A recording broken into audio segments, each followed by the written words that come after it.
Chris kelvin एक जाना माना साइकोलॉजिस्ट था। उसका काम था लोगों को उनके गहरे दुख और सदमे से बाहर निकालना, लेकिन वो खुद अपने अतीत के एक सदमे से बाहर नहीं आ पाया था। बीते वक्त में उसके साथ कुछ ऐसा हुआ था जिसने उस सुलझे हुए इंसान को भी अंदर तक तोड़ कर रख दिया था। वो अब हर पल बस अपने ही ख्यालों में खोया रहता था। एक रात वो ऐसे ही अपने ख्यालों में खोया हुआ डिनर तैयार कर रहा था। अचानक उसका ध्यान भटका और चाकू से उसकी उंगली कट गई। वो अपना घाव साफ ही कर रहा था कि तभी उसके दरवाजे पर दो लोग आए। वो दोनों डीबीए नाम की एक स्पेस एजेंसी के अधिकारी थे। यह एजेंसी गहरे अंतरिक्ष में नई खोज करने के लिए स्पेस मिशन भेजती थी। उन्होंने आते ही क्रिस को एक वीडियो मैसेज दिखाया। यह मैसेज ब्रह्मांड के एक बेहद सुदूर हिस्से में मौजूद प्रोमेथियस स्पेसशिप से आया था।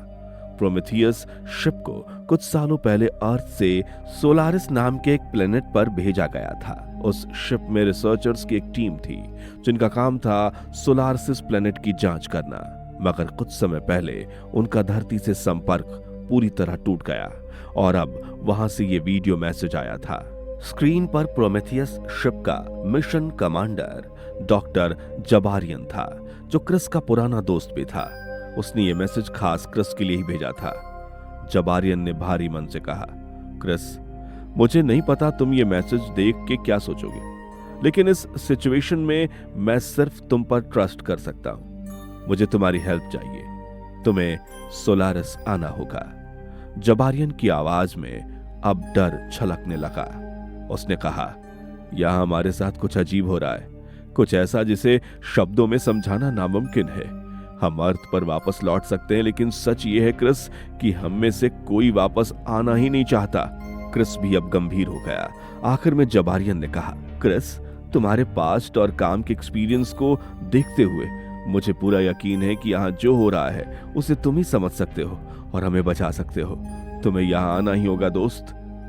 जबारियन के इतना कहते ही स्क्रीन खिचपिचाने लगी और वीडियो खत्म हो गया। क्रिस ने फिक्र जताते हुए उन अधिकारियों से पूछा कि उन्होंने अभी तक प्रोमेथियस के क्रू मेंबर्स की मदद करने के लिए रेस्क्यू टीम क्यों नहीं भेजी। अधिकारियों ने बताया कि 6 महीने पहले वहां रेस्क्यू टीम भेजी गई थी, लेकिन वो अंतरिक्ष में कहीं खो गई। अब क्रिस ही उनकी आखिरी उम्मीद था। अधिकारियों ने कहा कि अगर क्रिस ने जाने से मना कर दिया तो मजबूरन उन्हें जबारियन और उसके क्रू को मरने के लिए सोलारिस पर छोड़ना पड़ेगा। क्रिस को डर तो लग रहा था, पर इंसानियत के नाते वो राजी हो गया। क्रिस को एक फुली ऑटोमेटेड स्पेसक्राफ्ट में सोलारिस प्लेनेट की ओर रवाना कर दिया गया। कई महीने के सफर के बाद वो अपनी मंजिल पर पहुंच गया। सामने था चमकता हुआ एक विशाल गोला, प्लेनेट सोलारिस। ये कोई आम ग्रह नहीं था। इसकी सतह पर मिट्टी या चट्टानें नहीं थी, बल्कि एक चमकता हुआ महासागर जैसा कुछ था जो लगातार अपने रंग और लहरें बदल रहा था, जैसे वो कोई ग्रह नहीं बल्कि कोई जिंदा चीज हो जो सांस ले रही हो। जबारियन की स्पेसशिप प्रोमेथियस उस प्लेनेट के ऑर्बिट में चक्कर लगा रही थी। क्रिस का स्पेसक्राफ्ट ऑटोमेटिकली उस स्पेसशिप पर डॉक हो गया। उस शिप में कौन सा खतरा था, क्रिस को इसका अंदाजा तक नहीं था। फिर भी धड़कते दिल के साथ उसने प्रोमेथियस शिप के अंदर कदम रखा। चारों तरफ अजीब सी खामोशी थी। किसी भी क्रू मेंबर का कोई अता पता नहीं था। क्रिस संभलते हुए कॉरिडोर्स में आगे बढ़ा, लेकिन अचानक उसके कदम फर्श पर ही जम गए। उसने देखा दीवारों और फर्श पर खून के छींटे पड़े हुए थे। कुछ ताजा थे और कुछ सूख चुके थे। खून के निशान का पीछा करते हुए वो शिप के एक मुर्दा घर तक पहुंचा, जहां मेज पर 2 बॉडी बैग्स रखे थे।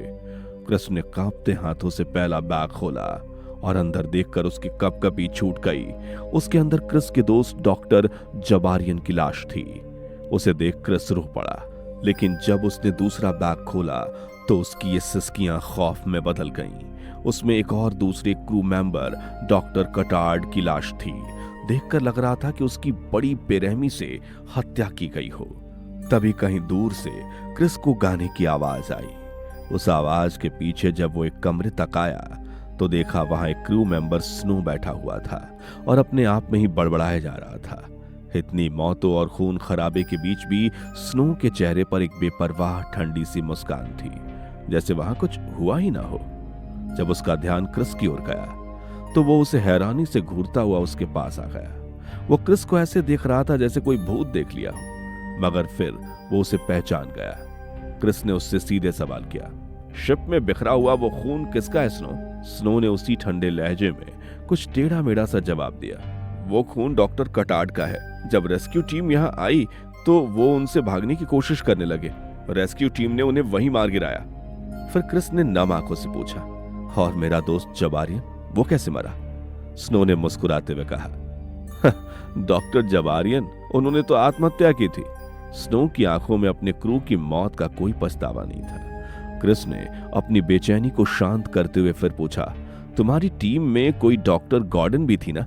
वो कहाँ है? स्नो ने कहा, डॉक्टर गॉर्डन, उन्होंने खुद को अपने कमरे में कैद कर लिया है। वो तुम्हें भी अपने कमरे में नहीं आने देगी। क्रिस उसी वक्त डॉक्टर गॉर्डन के कमरे तक पहुंचा। बहुत रिक्वेस्ट करने के बाद गॉर्डन दरवाजे पर आई और दरवाजे को घेर कर खड़ी हो गई। वो क्रिस को अंदर झांकने भी नहीं दे रही थी। क्रिस ने सीधे उससे सवाल किया, क्या तुम मुझे बताओगी कि आखिर यहाँ क्या चल रहा है? गॉर्डन ने भी वैसे ही पागलपन भरा अजीब जवाब दिया।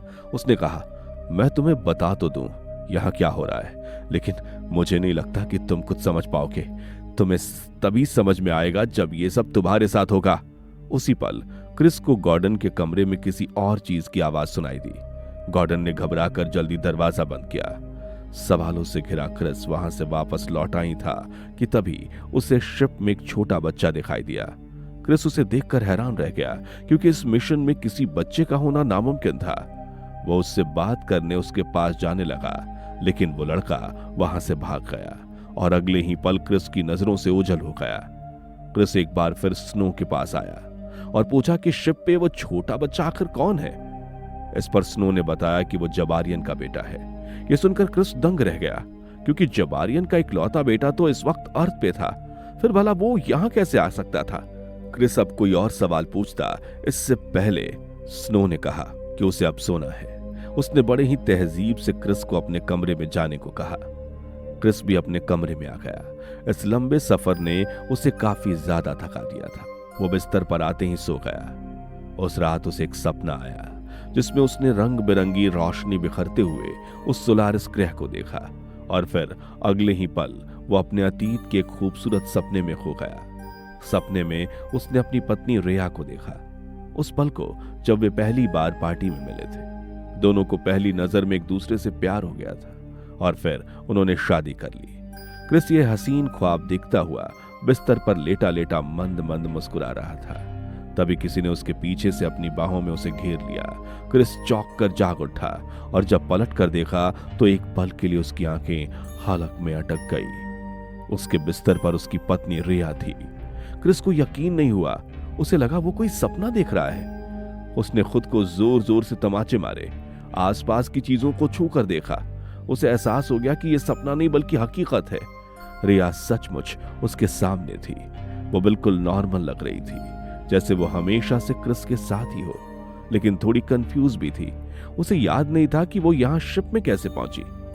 क्रिस को ऐसे डरते हुए देख उसने मजाक में पूछा, क्रिस क्या हुआ, इतना डर क्यों रहे हो, कोई भूत देख लिया क्या? क्रिस को पक्का यकीन था कि ये उसकी रिया नहीं हो सकती। उसने तसल्ली के लिए रिया से कुछ पर्सनल सवाल पूछे, जैसे कि वो लोग पहली बार कहां मिले थे और उनका घर कहां है। रिया ने बिना कोई झिझक बिल्कुल सही जवाब दिया, जिसे सुनकर क्रिस के होश उड़ गए। लेकिन बावजूद इसके क्रिस का दिमाग ये मानने को तैयार नहीं था कि वो उसकी असली रिया है। दहशत में आकर वो कमरे से बाहर जाने लगा। ये देख रिया घबरा गई। उसने क्रिस को बाहर जाने से रोक दिया। वो एक पल भी क्रिस को खुद से दूर नहीं होने दे रही थी। तब क्रिस अपने होठों पर झूठी मुस्कान ले आया। उसने रिया को तैयार होने को कहा और शिप दिखाने ले गया। रिया बहुत खुश थी।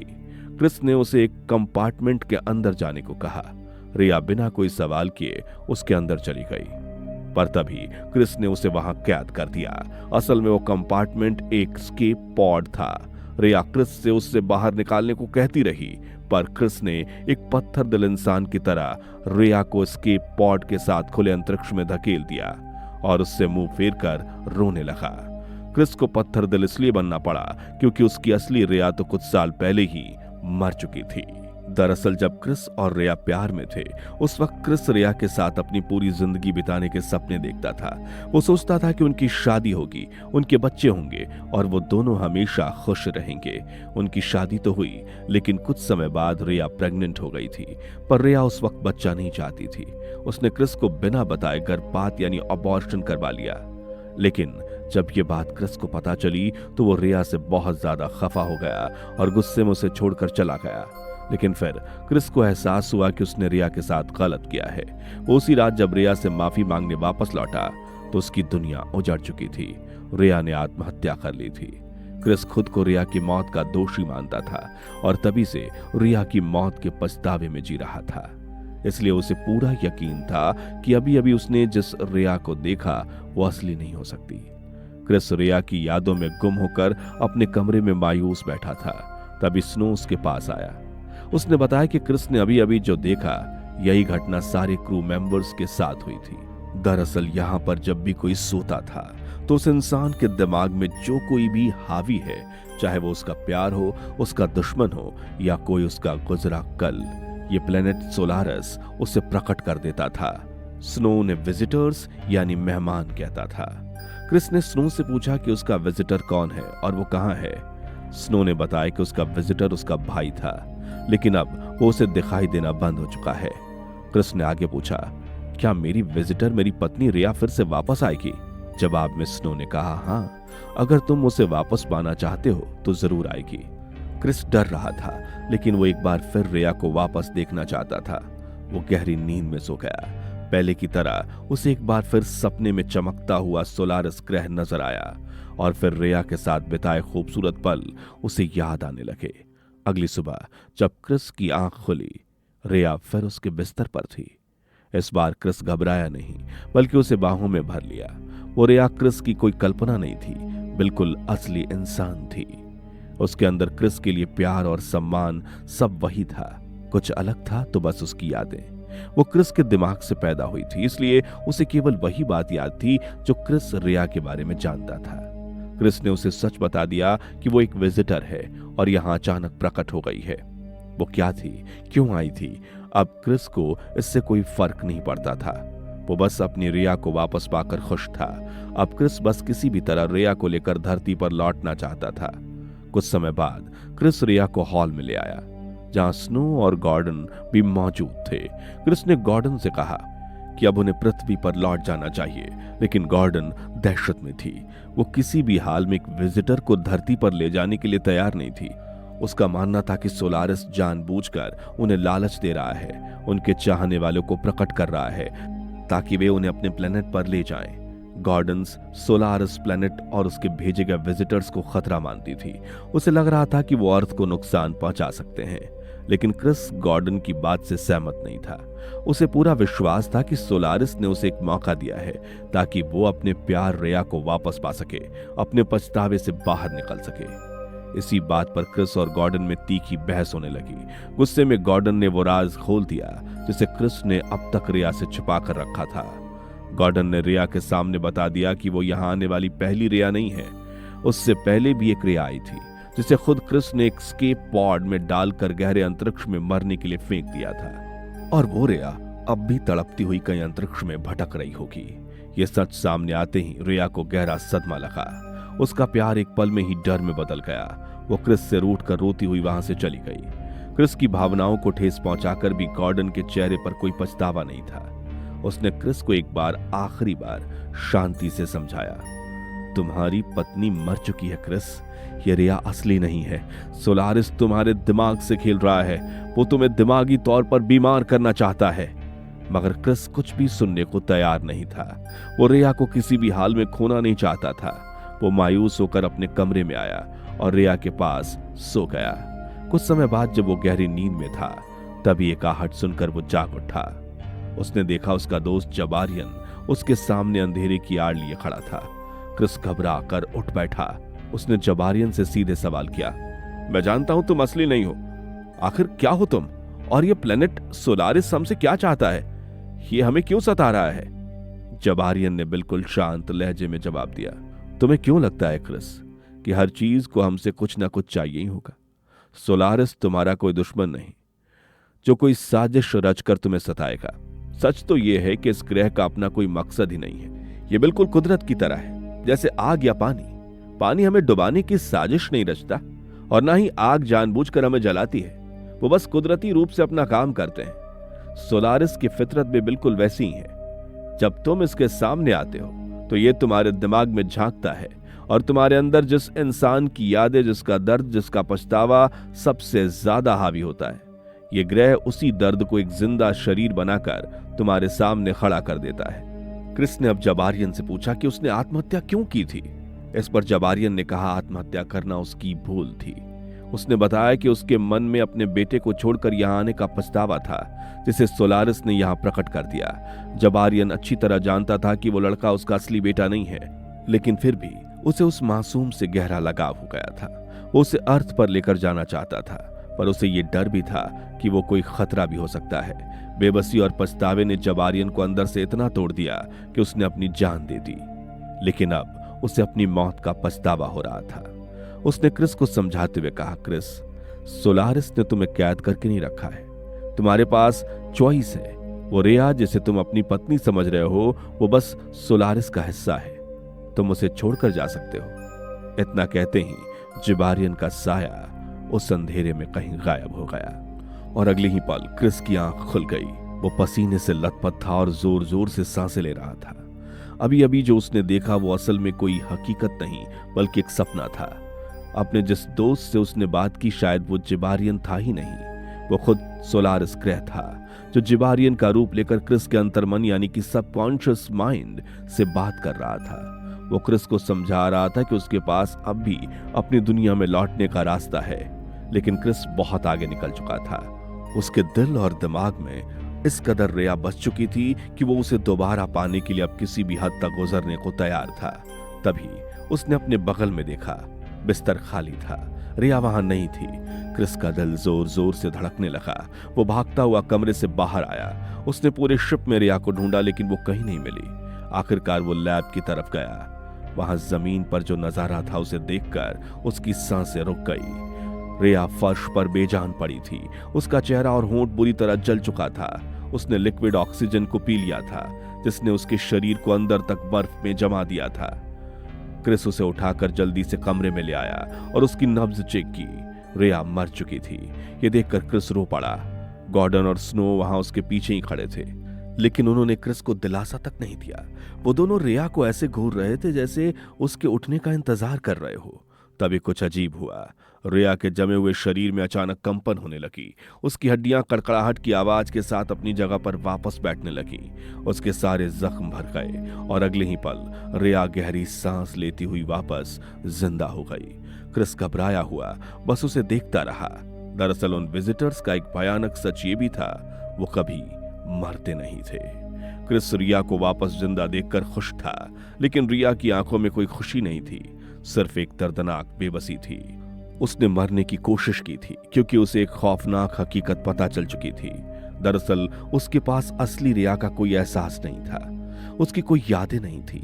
रिया क्रिस के दिमाग से निकली थी, इसलिए वो बिल्कुल वैसी ही थी जैसा क्रिस रिया के बारे में सोचता था। जैसे कि क्रिस ने आखिरी बार असली रिया को उदास देखा था, उसे अपनी जान देते हुए देखा था। सोलारिस ने रिया की वही छवि प्रकट की थी, इसलिए ये रिया उदास रहती थी। उसके मन में बार बार अपनी जान देने के ख्याल आते थे। ये सब समझ आने के बाद रिया फूट फूट कर रोने लगी। इसी बीच गॉर्डन ने क्रिस को लैब में बुलाया। गॉर्डन ने पता लगा लिया था कि ये विजिटर्स किस चीज के बने हैं और उन्हें खत्म कैसे किया जा सकता है। उसने एक मशीन बनाई थी जिसे उसने हिग्स डिवाइस नाम दिया था। उसने बताया कि रिया और सोलारिस द्वारा भेजे गए सारे विजिटर्स सब एटॉमिक पार्टिकल्स से बने हैं। उसकी इस मशीन से खास ऊर्जा निकलती है जो उन पार्टिकल्स को तोड़ देती है, जिससे विजिटर्स खत्म हो जाते हैं और कभी वापस नहीं आते। गॉर्डन अपने विजिटर, जिसे उसने अपने कमरे में छुपा रखा था, उस पर यह मशीन आजमा चुकी थी। उसका विजिटर हमेशा के लिए मिट गया था। अब गॉर्डन क्रिस से चाहती थी कि वो अपनी विजिटर रिया को भी इस मशीन के जरिए खत्म कर दे, लेकिन क्रिस किसी भी हाल में रिया को खोना नहीं चाहता था। उसने साफ मना कर दिया। यह सुनकर गॉर्डन ने गुस्से में कहा, तुम चाहो या ना चाहो पर रिया मुक्ति पाना चाहती है। उसे इस मशीन के बारे में पता है और तुम जब सो जाओगे तो वो खुद ही मुक्ति पाने मेरे पास आएगी और तुम कुछ नहीं कर पाओगे। क्रिस वहां से अपने कमरे में रिया के पास गया और दरवाजा अच्छी तरह बंद किया। उसने ठान लिया कि अब वो सोएगा ही नहीं ताकि रिया उसकी नजरों से दूर न जा पाए। उसने जागने की बहुत कोशिशें की लेकिन आखिर में वो सो ही गया। सुबह जब क्रिस की आंख खुली तो रिया वहां नहीं थी। कमरे में बस रिया का एक रिकॉर्डेड वीडियो चल रहा था जिसमें वो रोते हुए कह रही थी, मुझे माफ कर देना क्रिस, लेकिन मुझे जाना ही था ताकि तुम आजाद हो सको और मैं भी। क्रिस टूट कर बिखर गया। वो भागता हुआ लैब की तरफ आया। तब तक गॉर्डन अपनी मशीन से रिया को हमेशा के लिए मिटा चुकी थी। क्रिस बाहर खड़ा गॉर्डन को कोस रहा था, गालियां दे रहा था, लेकिन गॉर्डन को इससे कोई फर्क नहीं पड़ रहा था। वो बस चुपचाप शिप के एआई सिस्टम को शुरू कर रही थी ताकि किसी और विजिटर के प्रकट होने से पहले वे लोग धरती पर वापस लौट सकें। इसी बीच क्रिस का ध्यान लैब की छत की तरफ गया। वहां एक कंपार्टमेंट पर खून लगा हुआ था। क्रिस ने जब उस कंपार्टमेंट को खोलकर देखा तो उसकी रूह कांप उठी। उसमें स्नो की लाश पड़ी थी। क्रिस को समझते देर नहीं लगी कि इस वक्त जो स्नो उसके साथ है वो असली नहीं बल्कि स्नो का अपना विजिटर है और उसने असली स्नो को मारकर उसकी जगह ले ली है। स्नो का विजिटर उसकी ही कॉपी होना यह दर्शाता है कि स्नो का सबसे बड़ा संघर्ष खुद के साथ था। शायद वो खुद को पसंद नहीं करता था या अपने ही किसी व्यवहार से शर्मिंदा था। लेकिन अब सवाल उठता है कि उसने अपने ही असली रूप को मार क्यों दिया। जवाब सुनने के लिए क्रिस और गॉर्डन उसी वक्त स्नो के पास आए। सच सामने आने के बावजूद स्नो बिल्कुल घबराया नहीं। उसने उसी ठंडे अंदाज में बताया कि जब असली स्नो और वो विजिटर पहली बार आमने सामने आए तो असली स्नो बहुत ज्यादा घबरा गया। उसने विजिटर पर जानलेवा हमला कर दिया। तब विजिटर को अपने बचाव में असली स्नो को मारना पड़ा। इस विजिटर स्नो को असली स्नो की हत्या करने का कोई पछतावा नहीं था। वो अपनी जिंदगी को सोलारिस का दिया हुआ एक तोहफा समझ रहा था। उसका पागलपन देखकर गॉर्डन दहशत और गुस्से से भर उठी। उसने इस विजिटर स्नो को अपने हिग्स डिवाइस से खत्म करने का ठान लिया, मगर स्नो के अंदर कोई डर नहीं था। उसने कहा, तुम लोगों को मुझे मारने में अपना वक्त बर्बाद नहीं करना चाहिए, क्योंकि बहुत ही जल्द ये शिप सोलारिस में समाने वाला है। दरअसल गॉर्डन ने जिस हिग्स डिवाइस का इस्तेमाल किया था वो शिप के मेन पावर से जुड़ा था। जब उसने रिया और अपने विजिटर को खत्म करने के लिए उस मशीन को चलाया तो उसने शिप का लगभग सारा ईंधन सोख लिया। इंजन पूरी तरह बंद हो चुका था और अब वो पूरा स्टेशन तेजी से सोलारिस ग्रह की तरफ गिर रहा था। गॉर्डन दहशत में आ गई। उसे अंदाजा ही नहीं था कि उसकी मशीन इतना ईंधन खींच लेगी कि वो सोलारिस की ग्रेविटी से बाहर ही ना निकल पाए। अब वहां से जिंदा बचने का सिर्फ एक ही रास्ता था, वो स्पेसक्राफ्ट जिसमें बैठकर क्रिस यहां आया था। गॉर्डन और क्रिस भागते हुए उस स्पेसक्राफ्ट की तरफ बढ़े। वहीं स्नो का विजिटर अपने कमरे में ही बैठा रहा। उसने अपनी मौत को स्वीकार कर लिया था। इधर गॉर्डन बिना कोई देरी किए स्पेसक्राफ्ट के अंदर गई और उसे स्टार्ट करने लगी। क्रिस भी अंदर जाने ही वाला था, लेकिन तभी उसके कदम दरवाजे पर ही रुक गए। उसे फिर से रिया की याद सताने लगी और यहीं से कहानी ने एक नया मोड़ लिया। कुछ वक्त बीत चुका था। क्रिस अब अर्थ पर था। वो अपनी वही पुरानी जिंदगी फिर से जी रहा था। वही दुख, वही पछतावा। रिया की यादें अब भी उसके दिमाग पर हावी थीं। वो अपने किचन में खाना बना रहा था, तभी एक बार सब्जी काटते हुए उसकी उंगली कट गई। वो अपने जख्म को पानी से साफ करने लगा, लेकिन इस बार कुछ अलग हुआ। उसका जख्म अपने आप ही भर गया। क्रिस हैरानी से उसे देख ही रहा था कि तभी उसे किसी ने पुकारा। क्रिस ने जब सामने देखा तो चौंक उठा। वो कोई और नहीं, उसकी रिया थी। बिल्कुल सही सलामत उसके पास खड़ी थी। क्रिस को अपनी आंखों पर यकीन नहीं हुआ। उसने रिया से पूछा, मुझे समझ नहीं आ रहा मैं जिंदा हूं या मर चुका हूं। रिया ने मुस्कुराकर जवाब दिया, अब इससे कोई फर्क नहीं पड़ता क्रिस। हम एक ऐसी जगह पर हैं जहां जिंदगी और मौत के कोई मायने नहीं है। यहां कोई दुख या पछतावा नहीं है। हमारी सारी गलतियां माफ हो चुकी हैं। हम अब हमेशा साथ रहेंगे। ये कहकर रिया ने प्यार से क्रिस को चूम लिया। क्रिस का जख्म भर जाना, रिया का उसके साथ होना केवल एक ही बात की ओर इशारा कर रहा था। दरअसल क्रिस पृथ्वी पर था ही नहीं। वो गॉर्डन के साथ धरती पर लौटा ही नहीं था, क्योंकि ऐन मौके पर उसे यह एहसास होने लगा था कि रिया के बिना उसके लिए धरती पर कुछ बचा ही नहीं है। उसकी रिया यहां सोलारिस पर है, इसलिए उसने गॉर्डन को अकेले ही धरती पर जाने दिया और खुद सोलारिस प्लेनेट में समा गया। ये प्लेनेट उसे एक ऐसी दुनिया में ले गई जहां क्रिस का दिमाग, उसकी चेतना उसके शरीर से मुक्त हो गई। वो अमर था। जैसी जिंदगी उसने हमेशा चाही थी वो उसे मिल चुकी थी। धरती पर नहीं, लेकिन किसी और ही दुनिया में क्रिस को उसकी रिया का साथ वापस मिल गया। दोस्तों, ये थी फिल्म सोलारिस, जो स्पेस की एक शानदार कहानी के जरिए हमारे अपने ही मन की गहराइयों को दर्शाती है। वो ग्रह असल में हमारे बीते हुए कल का एक आईना है। हम सब की जिंदगी में कुछ ऐसे दुख पछतावे होते हैं जिन्हें हम भुलाना चाहते हैं, लेकिन हमारा मन बार बार उन्हीं यादों को हमारे सामने लाकर खड़ा कर देता है। हमारे पास हमेशा एक चॉइस होती है कि हम उस पुराने दर्द को पीछे छोड़कर एक नई शुरुआत करें, लेकिन अक्सर हम अपनी पुरानी यादों और पछतावों को पकड़कर बैठे रहते हैं। यह फिल्म एक बहुत गहरी बात कहती है। जब हम किसी को चाहते हैं तो हम उस इंसान से प्यार नहीं करते जो वह असल में है, बल्कि हम उसकी उस छवि से प्यार करते हैं जो हमने अपने दिमाग में बना रखी होती है। यह दिखाता है कि हमारा मन कितनी सफाई से हमारी कल्पनाओं को ही हमारी हकीकत बना सकता है। इसलिए अपनी यादों के दायरों से बाहर झांकना और हकीकत का सामना करना बहुत जरूरी है। इसी खूबसूरत संदेश के साथ यह फिल्म यहीं खत्म होती है। उम्मीद है आपको यह कहानी पसंद आई होगी। अगर हाँ, तो इस वीडियो पर एक लाइक जरूर करें और ऐसी ही बेहतरीन फिल्मों की कहानियों के लिए हमारे चैनल शॉर्ट फ्लेक्स को सब्सक्राइब करना ना भूलें। मिलते हैं एक और जबरदस्त कहानी के साथ, तब तक के लिए धन्यवाद।